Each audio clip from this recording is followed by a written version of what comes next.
ओम नमः सर्वभूतानां सृष्टिसिद्ध्यन्तकारिणे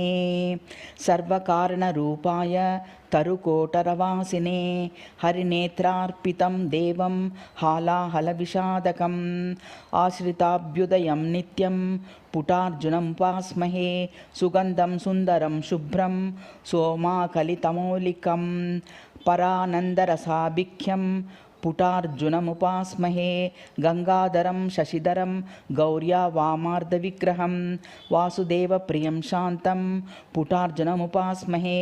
कालकालं कलाधरं भवं भक्तभयापहं पार्वतीसहितं भव्यं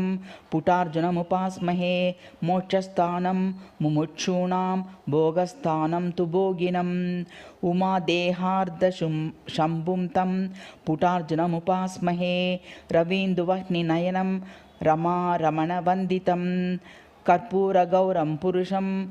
पुटार्जुनमुपास्महे प्रमाणं प्रणवार्थानं कान्तं कान्तार्धविग्रहं रविकोटिप्रतीकाशं पुटार्जुनमुपास्महे शङ्कुकुन्देन्दुसङ्काशं कर्पूरोदारविग्रहं कन्दलत्करुणामूर्तं पुटार्जुनमुपास्महे नमः शिवाय मलविग्रहाय नताभिलषैकसुरद्वयां नवेन्द्रवृषोदरवाहनाय